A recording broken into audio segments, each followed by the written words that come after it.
Bien, es un gusto tener en el estudio central de RBC Canal 11 al director de Montonero, a Víctor Andrés Ponce. Muchas gracias, Víctor Andrés, por estar aquí. Gracias a ti, Luis Alfonso.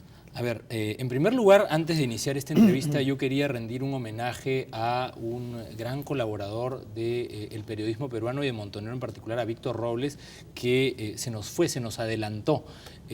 Todos los que lo conocimos, creo que guardamos el mejor de los recuerdos de un periodista valiente, defensor de la libertad y que junto contigo iniciaron este proyecto de Montonero, ¿no? Sí, pues una pena, ¿no? Una pena. Bueno, Víctor Robles era un guerrero de sus ideas, ¿no? Esa era su característica, ¿no? Y generalmente no le importaba cómo iba la relación de fuerzas, ¿no? Podía ser 99-1, ¿no? Y él se mantenía en sus ideas, ¿no?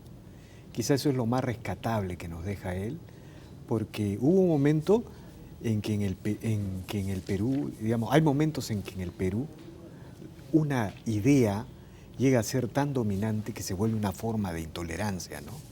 Y de alguna manera Víctor Robles enfrentó todo eso, sobre todo con estas opiniones de la izquierda que quieren presentar sus conceptos, sus preceptos como el sentido común, como las grandes verdades reveladas o lo políticamente correcto, ¿no? Claro, la corrección en lo político, lo decente frente a, ¿no? frente a los que opinan diferente, ¿no? Claro, pero además lo decente y la corrección entre comillas, ¿no? Porque, digamos, como se dice, es una vida pública y una vida privada diferente, ¿no? En realidad, lo que la izquierda siempre ha pretendido hacer es negar la esencia de una sociedad abierta, que es la existencia de intereses, ¿no? En una sociedad abierta uno parte por reconocer que todos somos diferentes y que todos tenemos intereses y que el bien común y la idea de mayoría es la suma o el entrecruzar de esos intereses, ¿no?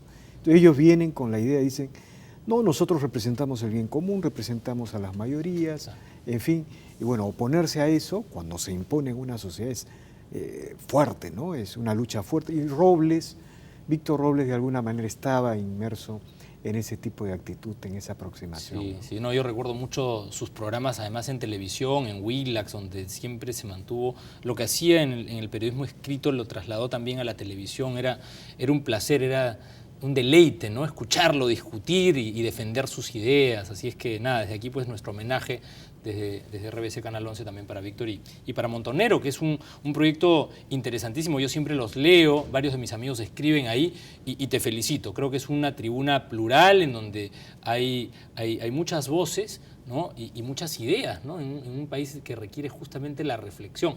Yo siempre te leo y te he leído en esta última columna sobre lo que está haciendo Keiko Fujimori en esta campaña y este capitalismo popular. ¿Por qué no se lo explicas a nuestra audiencia? Bueno, gracias ante todo, ¿no? Por los elogios, en fin. Bueno, mira, antes yo quisiera decirte algo, ¿no? En esta campaña electoral de segunda vuelta, como que ha habido un primer round, ¿ya? Ese primer round lo ganó PPK por inercia. ¿Por qué? Porque PPK quedó en la primera vuelta con 20 puntos menos que Keiko y de pronto aparece en un empate técnico, ¿no? Porque, digamos, él se beneficia de este sentimiento antifujimorista y el empate técnico, uno puede decir PPK ganó el primer round por la diferencia en la primera vuelta. Pero ¿qué ha empezado a suceder? Digamos, luego de la primera y última semana en la que el fujimorismo y el PPKismo acumularon errores, Keiko Fujimori empezó con una estrategia sorprendente, y eso es lo que tienen los buenos políticos o las buenas estrategias. Generalmente los periodistas, los opinólogos, los observadores, que no hacemos política práctica, muchas veces no tenemos por qué darnos cuenta. Y ella empezó girando, digamos, parecía un giro hacia la izquierda, en primer lugar, a levantar banderas populistas. Se fue al Cusco, habló de renegociar el gas, habló del 24 por 24, se dirigió a la familia policial, se dirigió a los mototaxistas. Incluso tú has mencionado algo que ha pasado desapercibido, mencionó tener coincidencias con Goyo, ¿no? Así es, ¿no? Se fue, digamos, paralelamente se fue, antes de Nazca, antes de conocerlo de Soto, se va a Cajamarca y dice que va a recoger ideas de Goyo Santos. Entonces, hay una Keiko que aparece primero levantando banderas populistas, por momentos levantando banderas de izquierda, y de pronto nos transmite la imagen que es anti-establishment. Sí.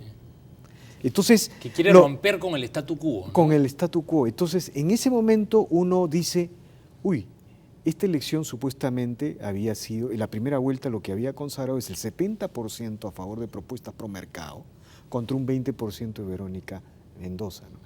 Y de pronto, de Cajamarca, el mismo día, si no me equivoco, termina en Nazca, o al día siguiente termina en Nazca con los mineros artesanales, asumiendo la propuesta de Soto y de la idea de formalización. En ese momento, el anti-establishment se vincula a una propuesta, a una teoría que busca, que es anti-establishment, pero para profundizar, para radicalizar la economía de mercado y finalmente la democracia, ¿no? Tú pones un ejemplo muy bueno de los empresarios, de los pequeños empresarios en el sur del Perú, que ellos no quieren al Estado, ellos quieren ser libres y llevar adelante sus negocios. Lo que pasa es que lo de anti-establishment, si uno define un humor anti-establishment como un humor presente en la sociedad, uno está haciendo buena sociología. ¿Por qué? Mira, el Perú en los últimos 25 años ha crecido de una manera sorprendente. Ha reducido pobreza como nunca en su historia. Nunca en la historia del Perú hubo tan pocos pobres y tantas clases medias, digamos, creciendo y desarrollando. Pero tú haces mención a que hay dos velocidades. Hay Claro. un grupo que va muy rápido, ¿no? Así es. El mundo corporativo, llamémoslo así, y hay otro que no va a esa Claro, velocidad. entonces, ¿qué ha sucedido? Este crecimiento, estos logros se han hecho sin Estado. No ha habido un Estado nacional. Entonces, lo que se ha producido en el Perú son dos velocidades de crecimiento y dos velocidades en reducir pobreza. Nadie en el Perú se ha hecho más pobre en los últimos 25 años, pero sí han habido personas, o el mundo formal ha crecido a una velocidad, enganchado con la globalización, impresionante. En las ciudades la pobreza llega a 10, 7% en la capital y en la costa norte, pero en la Sierra Sur la pobreza sigue estando en el orden de 40, 50% en algunas zonas. Entonces, todo esto ha generado un espacio para el anti-establishment que, ojo, se viene expresando desde las elecciones del 2006, 2011 y también el 2016. Entonces, Keiko, muy astutamente, muy inteligentemente, se dio cuenta, luego del primer empate técnico seguramente, que tenía que dirigirse a ese universo que está principalmente en el sur.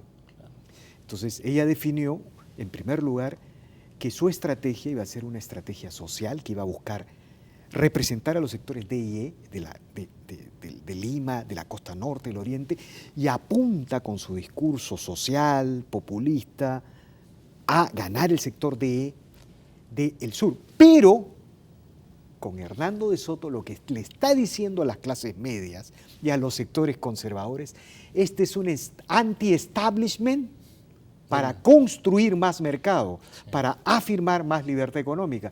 Entonces, esa es una fórmula muy poderosa, la que está presentando.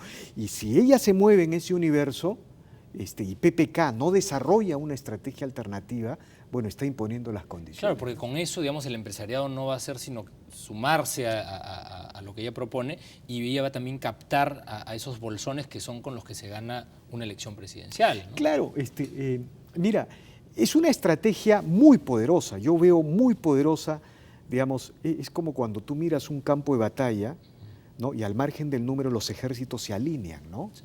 Entonces yo veo al ejército fujimorista, y eso no significa ser su fujimorista.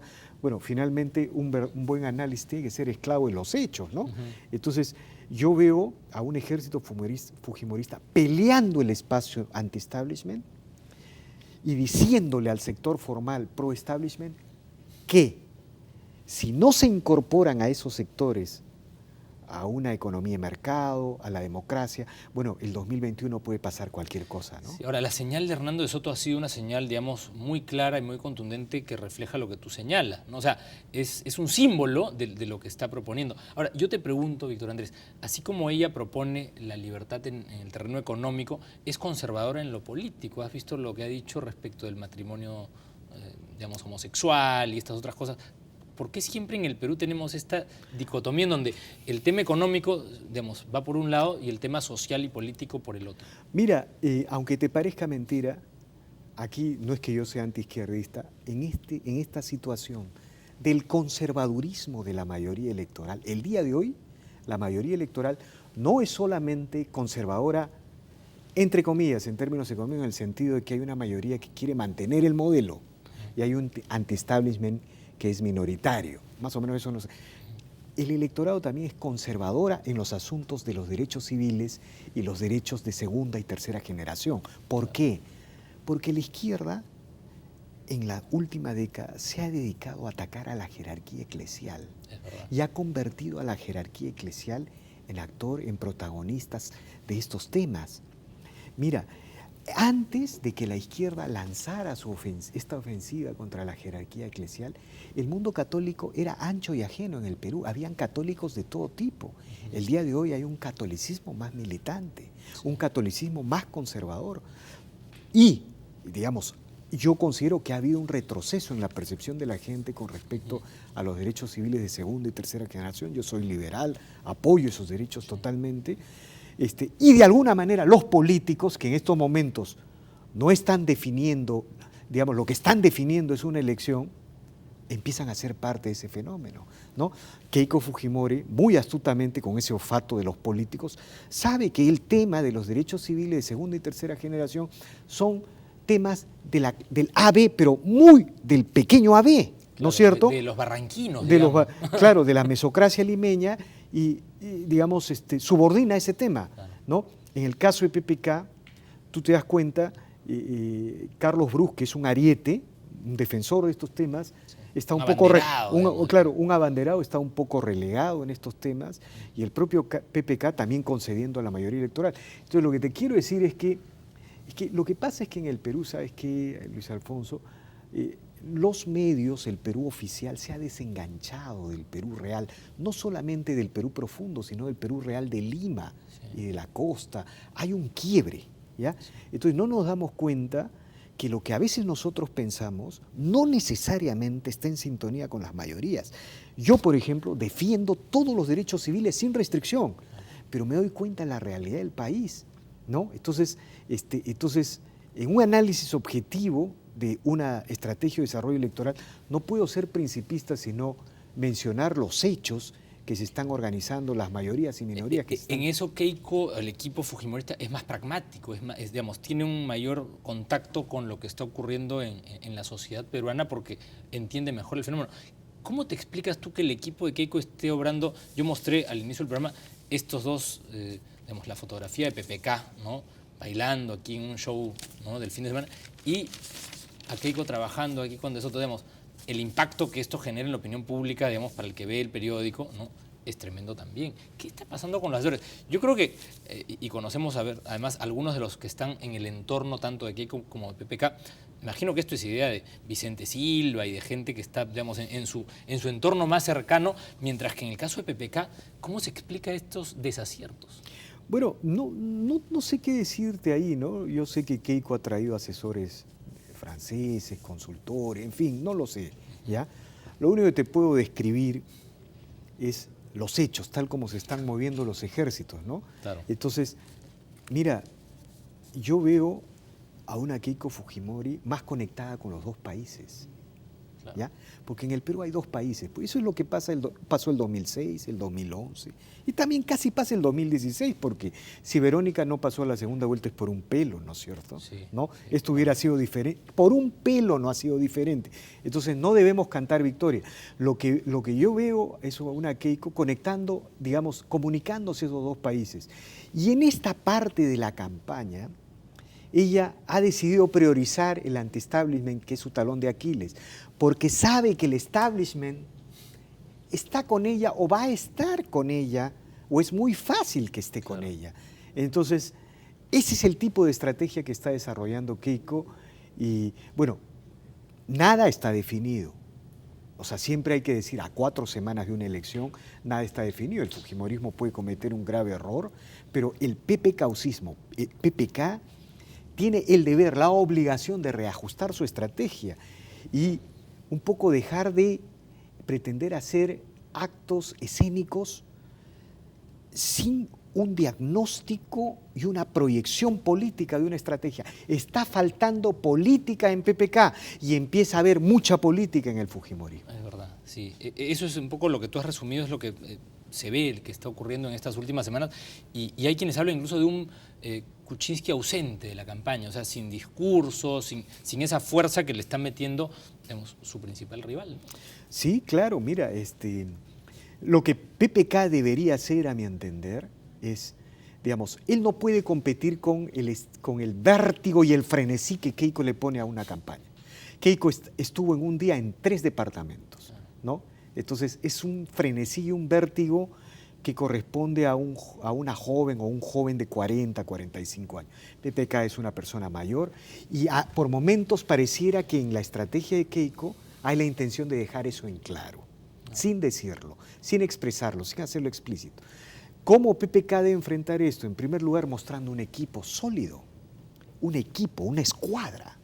Pero el problema es que la bronca o este choque de espadas entre Heresi y Vizcarra Sí, no, ha afectado eso, ¿no? Sí. Y por otro lado, PPK tiene la obligación de presentar una idea fuerza que le permita al electorado decir, con PPK se acaba el piloto automático, porque te puedo asegurar que todo esto va a terminar en una contradicción.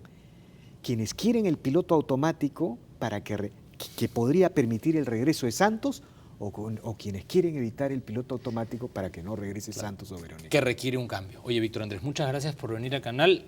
Ojalá que nos veamos más a menudo y que el equipo de colaboradores de Montonero venga también por el canal a nuestros distintos programas para compartir con nuestra audiencia las interesantes reflexiones que siempre hacen en el portal.